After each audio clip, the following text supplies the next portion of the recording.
มีเงินเหลืออยู่ใน Binance แบบน้อยนิดเราจะ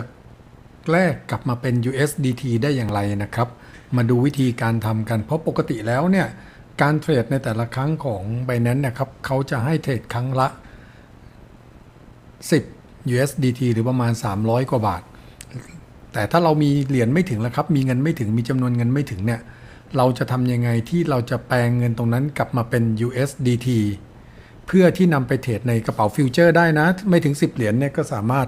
เทรดในกระเป๋าฟิวเจอร์ได้เอามาดูวิธีการกันนะครับว่าเราจะคอนเวิร์ตเหรียญที่มันมีอยู่น้อยนิดเนี่ยบนBinanceเนี่ยเขาทำกันยังไงที่จะแปลงกลับมาเป็น USDT เพื่อที่จะเอา USDT เนี่ยหรือ BUSD เนี่ยนะครับไปเทรดในกระเป๋าฟิวเจอร์ได้ทั้งที่เงินเราไม่ถึง10เหรียญเนาะก็มาดูกันอย่างแรกเนี่ยเราเข้ามาที่ Binance ใช่ไหมครับเข้ามาที่ Binance แล้วให้เราดูตรงนี้ครับ Wallet เสร็จแล้วก็มาดูตรงนี้ครับข้างบนเข้าที่กระเป๋าสปอตมาดูกันนะครับมันก็จะมีเงินเหรียญอยู่บ้างเห็นไหมครับในเงินเหรียญเห็นไหมครับเงินเหรียญเราจะแปลงพวกนี้ครับไปเป็น USDT อย่างแรกเลยเนี่ยถ้าเราไม่อยากเสียค่าธรรมเนียมนะครับผมไม่แน่ใจว่าค่าธรรมเนียมมันเท่าไหร่นะครับคือเราสามารถคอนเวิร์ตพวกนี้นะครับพวกเหรียญดอทเหรียญ XRP แล้วก็เหรียญพวก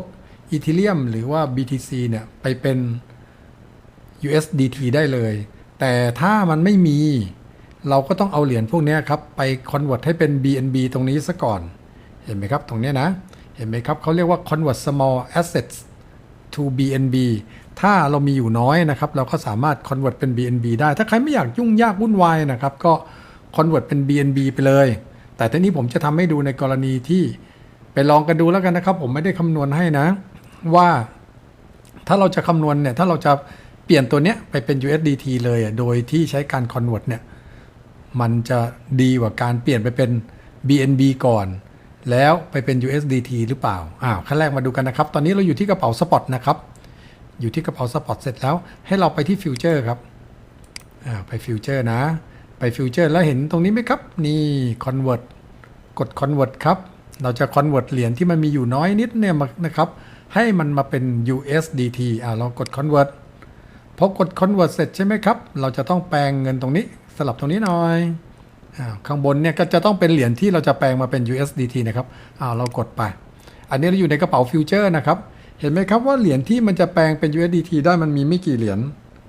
เห็นไหมครับมันจะมีเท่านี้มี ADA BNB BTC BUSD DOT แล้วก็Ethereum SOL แล้วก็ USDT XRP เนี่ยครับพวกเนี้ยจะแปลงได้เลยโดยที่ไม่ต้องแปลงเป็น BNB ก่อนก็คือแปลงเป็น USDT เลยคราวนี้เราก็จะมาคอนเวิร์ตตัวนี้กันเห็นไหมครับตัวดอทเนาะตัวดอทผมมีอยู่เท่าไหร่ครับ35 บาทหรือเปล่านี่นะครับตอนนี้เราอยู่ในกระเป๋าฟิวเจอร์นะเราจะคอนเวิร์ตตัวดอทเนี่ยนะครับเรากดไปที่ดอทเลยนะครับคลิกไปที่ดอทเลยคลิกไปที่ดอทเห็นไหมครับเราก็จะแปลงดอทมาเป็น USDT กด Max เห็นไหมครับมันจะมี available อยู่เท่านี้ดอทเห็นไหมครับแล้วก็ real time rate ตอนนี้ขนาดนี้มันเท่านี้แล้วก็ you will receive ก็คือจะได้เท่านี้เป็น USDTนะครับลองแปลงดูแล้วกันนะครับเมื่อกี้มันบอกกี่บาทนะ30กว่าบาทก็ไปลองคำนวณกันดูนะครับว่าวิธีไหนสะดวกที่สุดจะคอนเวิร์ตมาเลยหรือว่าจะแปลงเป็น BNB ก่อนในที่นี้ผมจะแปลงดอทนะครับตอนนี้ในฟิวเจอร์ผมไม่มีตังค์เลยนะครับตอนนี้มันก็จะได้0.98 เหรียญผมกดคอนเวิร์ตนะกดคอนเวิร์ตเสร็จปุ๊บ successful เห็นไหมครับกดดันเห็นไหมครับผมก็จะมีเงินอยู่ในเนี้ยเหมือนจะได้มากขึ้นนิดนึงหรือเปล่าแต่คิดว่าน่าจะไม่มีค่าธรรมเนียมนะดูจากตรงนี้นะครับเพราะว่าจากดอทเมื่อสักครู่แปลงมาเป็น USDT เป็น35 บาทเห็นไหมครับก็คือเราสามารถคอนเวิร์ตเลยนะครับคอนเวิร์ตเหรียญที่อยู่ในสปอตนะครับโอนจากสปอตมาฟิวเจอร์แล้วก็มากดคอนเวิร์ตเลยอันนี้เรามาดูที่กระเป๋าสปอตกันมาดูเหรียญอื่นที่มันไม่สามารถคอนเวิร์ตมาเป็น USDT ได้โดยตรงแล้วมันจะต้องคอนเวิร์ตมาเป็น BNB ก่อนเขาทำกันอย่างไรก็มาดูกันนะครับก็อย่างแรกเลยเนี่ยเราก็ไปดูเหรียญที่มันไม่สามารถคอนเวิร์ตเป็น USDT ได้นะครับอย่างชิบะเนี่ยผมมีอยู่16 บาทเห็นไหมครับเราจะต้องมาคอนเวิร์ตเป็น BNB ทำอย่างไรนะครับอย่างแรกเลยนี่พอเราเข้าที่สปอตนะครับก็คืออย่างแรกนะครับเข้ามาตรงนี้ก่อนนะครับเข้ามาที่หน้าแรกแล้วก็ Wallet แล้วก็ Spot นะครับแล้วก็เลือกตรงนี้ครับ Convert Small Assets to BNB นะครับกดตรงนี้เข้าไปเมื่อกี้เราบอกว่าอะไรนะครับชิบะเนาะเมื่อกี้มีชิบะเราก็เลือกดูนะครับตัว S อยู่ไหนตัว S ชิบะนี่ตรงนี้นะครับตรงนี้เราก็คลิกไปมันมีอยู่เท่าไหร่เนี่ยครับมันเหรียญมันน้อยครับสมมุติแล้วกันนะจริงๆมันเลือกได้หลายเหรียญมากนะครับผมลูน่าอีกอันนึงแล้วกันลูน่านี่เห็นไหมครับผมก็เลือกเนี่ยที่ตรงเนี้ยก็คือมันมีจำนวนเหรียญอยู่ประมาณเนี้ยครับผมเอาลิงก์อีกสักอันแล้วกันลิงก์อีกสักอันแล้วกันเสร็จแล้วพอหลังจากที่คอนเวิร์ตเนี่ยมันก็จะได้มาเท่านี้เหรียญนะครับนี่ได้เท่านี้แล้วอย่าลืมนะครับข้อสำคัญของมันก็คือว่าหลังจากที่เราคอนเวิร์ตไปเป็น BNB แล้วเนี่ยเราต้องรออีก6ชั่วโมงนะครับเราถึงจะมาคอนเวิร์ตอย่างนี้ได้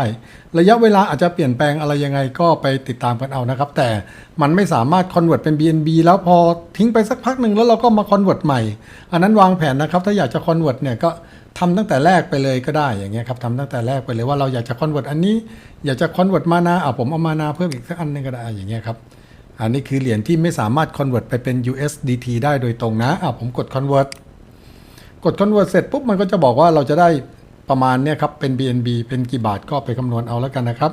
แล้วก็มันก็จะเสียค่าธรรมเนียม 2% เห็นไหมครับในแต่ละครั้งนะในแต่ละครั้งของเงินที่เรา convert นะครับผมก็กด confirm อย่าลืมนะครับว่า convert แล้วจะ convert อีกทีต้องรออีก6ชั่วโมงนะครับกด confirmเห็นไหมครับ successful เห็นไหมครับ process successful อันนี้ผมก็ทำยังไงครับมันก็รวมกันไปเป็น BNB นะครับไปดู BNB ว่า BNB มันโผล่มาเท่าไหร่ดูสิครับพอ convert ไปเป็น BNB มันโผล่มาเท่าไหร่ BNB มันก็โผล่มา56 บาทเห็นไหมครับตรงนี้เนาะนี่ตรงนี้ BNB เห็นไหมครับก็คือ convert เมื่อสักครู่เนี้ยกลายมาเป็นเหรียญ BNB เท่ากับ 0.0056 เป็นเงินก็ประมาณ56 บาทพอหลังจากที่เราได้ BNB เสร็จใช่ไหมครับก็ทำเหมือนเดิมครับก็เอา BNB ครับย้ายไปที่ฟิวเจอร์เนาะย้ายไปที่ฟิวเจอร์มาดูกันอีกทีนึงเราก็ไปที่ไหนครับเราก็ไปที่นี่ลืมไปแล้วก็ไปที่ Wallet เหมือนเดิมครับ Spot นะแล้วก็ Transfer เราจะ Transfer อะไรครับ Transfer Spot ไปฟิวเจอร์เห็นไหมครับเราจะเอาเหรียญเล็กไปฟิวเจอร์นั่นเองเพราะว่าเรามี BNB แล้วเราจะไปเทรดก็ไม่ได้เพราะมันไม่ถึง10เหรียญใช่ไหมครับเราก็มาดูกันว่าในฟิวเจอร์ตอนนี้ผมเป็น0 บาทอยู่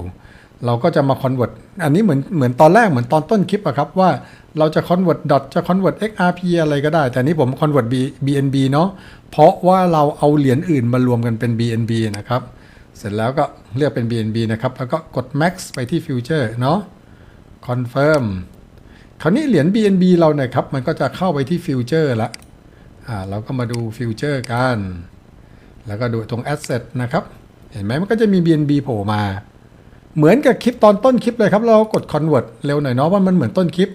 แล้วก็สลับตรงนี้นะครับจาก BNB ให้เป็น USDT BNB มีอยู่50 กว่าบาทนะครับผมกด Max ตอนนี้ในฟิวเจอร์ผมไม่มีเงินเลยนะครับมันก็จะได้เงินประมาณ 1.57 เหรียญผมกด confirm เห็นไหมครับก็กดดันก็เรียบร้อยแล้วเงินในฟิวเจอร์เราก็จะมี USDT มา 1.5 เหรียญแล้วเราก็เอา 1.5 เหรียญเนี่ยครับไปเทรดได้ในตลาดฟิวเจอร์เนาะใครมาถึงขั้นนี้ถ้าทำฟิวเจอร์เป็นก็คงเข้าใจนะครับก็ขอจบการรีวิวการคอนเวิร์ตค่าเงินเล็กๆนะครับไปเป็น USDT แต่เพียงเท่านี้ครับหวังว่าคงจะเป็นประโยชน์ต่อทุกท่านนะครับสวัสดีครับ